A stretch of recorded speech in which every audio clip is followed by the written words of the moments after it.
What is going on, guys? Welcome back to the channel. We finally got in everything for this motor to get it all buttoned up. So we got the pickup tube, the ALH pickup tube, we got the oil pan, and I also bought a rear main seal. So we got to swap that out. And then I also got a few more goodies that we might do a test fit on, throw them on the motor, see if everything's going to work and fit like it should. So let's get straight to it. What I want to do first is, before I put the oil pan on and seal that up, I want to pull this thing off the stand and do the rear main seal. You can do it with the oil pan on, but the correct way, the best way to do it, I feel, is to do it with the oil pan off. So what I'm gonna do is pull it off the stand, get it on the engine hoist, jack it up, and just swap that rear main real quick, and then we can put it back on the stand, get the oil pan sealed up and on. And then I also want to pull, it's a two-piece oil pan, so I want to pull the bottom cover off and reseal that. I've just heard a lot of people having issues with that leaking, so I want to get some good sealant on that part, and then we can get this thing together, flip it over, get the timing belt, all that good stuff back on this motor, get it ready to drop into the truck. So here's the oil pan. This is off a 2.0 gas motor, I believe,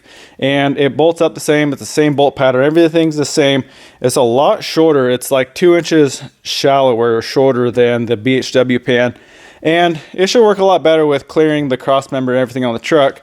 So this is what I'm saying, how it's a two-piece. So what I'm gonna do is take this bottom piece off and just get all that old sealant off and reseal it. I don't know what kind of sealant they use, but I've heard people having issues with that leaking. So we're gonna do that. But first, let's get the motor off the stand. We'll have to unbolt this whole bracket here, the thing holding it on the stand. We'll unbolt that, get it on the cherry picker, and swap out that rear main seal.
All right, we got the pan sealed back up. So I used the Victor Rines sealant there. I will say the sealant that was on here was very, very weak. As soon as I got the bolts out, this pan pretty much fell off and the sealant came right off. It literally wiped off with the finger. So I would say if you're gonna buy one of these pans, definitely reseal it with some good sealant like Victor Rines, or I think there's other couple companies that make a really good sealant for this. So now we can grab the ALH pickup tube, bolt it right into here. Don't forget the O-ring, and then we'll clean up this surface, get some sealant on it, and get this pan sealed on the motor. So here's a quick look at these pickups. So this is the 18T. That's what they send you when you use the Passat pan. But when you go to ALH style oil pan, or the shorter style oil pan, apparently you need to run the ALH pickup tube. So that is what we're going to throw on. Got the seal on there already, so let's bolt it on and we can throw the pan on.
All right, we got the belt on and tensioned up. So what you want to look for is you want this arrow, or this little point right here, to be in the middle of that little cutout in the back of the tensioner there. And then obviously you want your camshaft locked and your crank lock tool in. These both are nice and snug and tight. So we are good to go there. Once you get the belt on, turn the motor over about 2 revolutions and then see if you can put your pins back in. It may move a little bit. I did it the first time and I had to readjust it once. And now I can get the pins in no problem. So we are good to go there. We'll just have to get all these covers back on and we are done with the front of this motor. And obviously don't forget to torque your tensioner, your roller, and these 3 bolts here on the camshaft.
Alright guys, I have a problem. I got this motor pretty much ready to go. The only other thing I was going to do is swap in a new set of head bolts.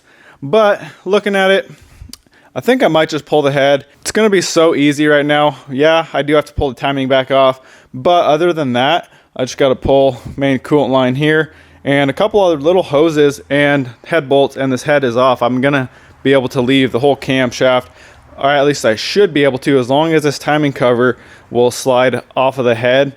I should be able to just pull this stud out for the tensioner and leave the complete camshaft, cam gear, everything on the head, and pull the head off and swap that gasket out. It's like 40 bucks for a gasket. I figured, why not? It's going to be so much easier to do it right now on the stand rather than if it does have any issues in the truck. It's a lot more work to get it out. So, and plus I have time to burn because I'm still waiting for my adapter plate.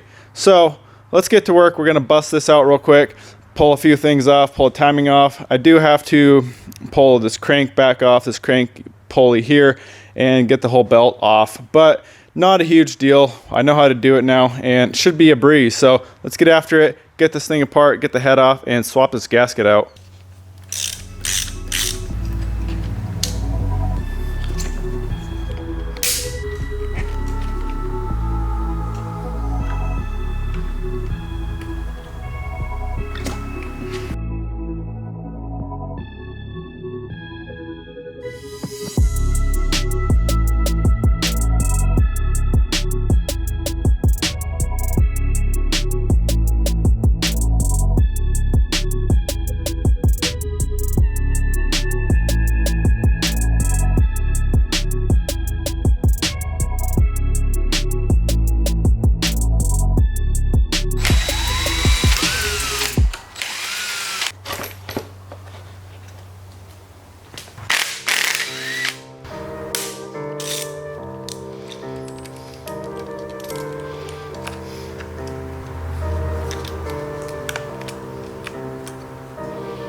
Alright guys, head is off. Everything's looking pretty good other than there seems to be some buildup in the cooling passages, but I should be able to clean that out and kind of flush that out of the block. The only hard part I was having getting this thing off is you can see on the back of this cam gear there's this plate with all these little tangs right there that were hooking on this lip on the timing cover. So I'm not sure if I could pull this timing cover if I pull the water pump off. The only problem is getting the timing cover back on because this lip's going to be in the way when I set the head on. But what I ended up doing is just kind of rotating it around this and get those tangs over here. So I think I might just leave the timing cover on like this and see if I can't get the head on that way. But nonetheless, we got to order up some parts. I'm going to do the head gasket, obviously, and then I'll probably replace the O-ring for the coolant flange and the gasket for the tandem pump, just because it's going to be so much easier to do that right now. Then I want to get the block cleaned up. I'm just going to use like 1,000 grit sandpaper on a nice flat block and just go over it a little bit lightly just to make sure there's no high spots, get all the crap off it, make sure it's nice and clean, and then probably scrape some of this junk out of the cooling passages and try to flush that out as well.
All right, we got this most of the way cleaned up, looking a lot better. I got a lot of crap out of that cooling system, so I'm gonna flush it one more time, but first I'm going to just lightly sand the top of that deck. I'm gonna use this flat block here. I got some 800 grit sandpaper. We're not gonna sit there and just sand the crap out of it. We're just gonna lightly hit it just to make sure there's no high spots, make sure there's nothing stuck on the surface, and then we'll go through, clean all these bolt holes for the head bolts, and then flush that cooling system one more time. And what I also did was I pulled the block kind of pointed down, and I just squirt into these jackets with the hose, and I got a lot of crap out of there. So we're gonna go through, clean this up, and then we can start cleaning the head.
All right, we're all cleaned up. So I did wash out the cylinders a little bit with some carb cleaner, wiped them down. Just make sure you put some oil, a WD-40 or something in the cylinders, just to make sure they don't rust. All right, I was getting ready to get this head cleaned up when I noticed there was some oil in exhaust port number 3. I'm not sure if you're gonna be able to see that.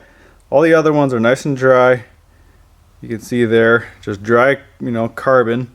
But number 3 here is pretty wet with oil. So I think what's going on is the valve seal is leaking. What I did was I got down in there and I dried that stem up of the valve, and then I got down under here where you can kind of get to the valve where it goes through the head, sprayed some WD-40 in there, and I did that on every valve, and the only one that's getting wet is number 3. So I'm pretty sure that valve seal on number 3 is leaking. So what we're gonna have to do is tear this head down, and I figure I might as well just bring it to a shop, have them go through it, hot tank it, clean it up, make it look brand new, go through all the valves, clean the valves up, make this thing look brand new.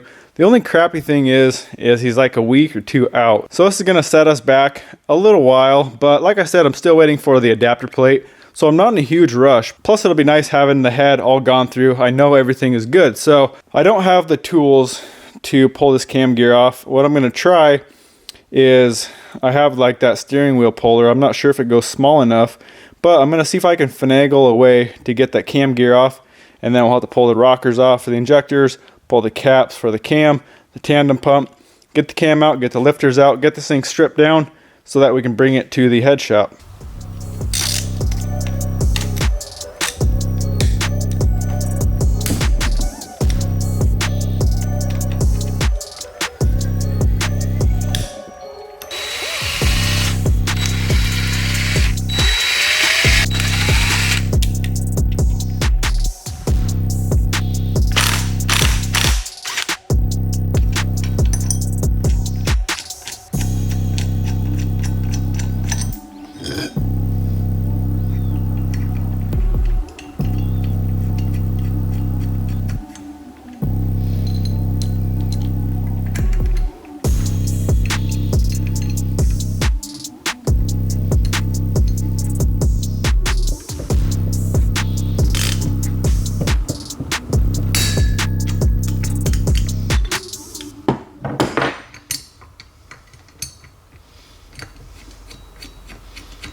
All right, we got this head stripped down. The only hard part really was getting these injectors out. They're pretty stuck in there. What I ended up doing is just barely getting a screwdriver under this face here and then just wiggle the injector back and forth, and they end up popping out pretty easy, so not too bad. Like I said, this cam looks to be in very good shape. The only thing I really see is some wear on the lower bearings right there. The bearings in the top were, I think this one I cleaned up. You can see not much wear on the uppers, but either way, I'm gonna redo the bearings. Well, I guess that's about all we can do for now. The guy that I use for my heads is actually gone for like a week, so once he gets back, we'll drop this thing off. Hopefully he can get to it soon enough. Might have to give him a few extra bucks to get it done in time, but we got to drop the head off, have this gone through. He goes through everything on these heads. He completely takes it all apart, cleans up the valves, the seats. I'm gonna ask him about decking the bottom too. I probably don't need it. I'm gonna see if he can just check it, make sure it's flat. If not, I might have to skim it a little bit, but we should have a good working head when he's done with it. So I'm not sure what we're doing next. We got some time to burn. We'll have to figure out something to do. I'm not really sure what that is yet, but we'll figure it out. And I know you Volkswagen haters are gonna come out again and say, you should have done a Toyota motor. Yeah, I get it. I know it's just a valve seal. It's a lot of work to get to it, but just a valve seal, it's like a $2 part. So all this work for a $2 part. Either way, we're gonna make it right. We're gonna make this thing run, and it's gonna run amazing. Well, I hope you guys enjoyed the video. Go smash that thumbs up button, comment, subscribe. We'll see you in the next one.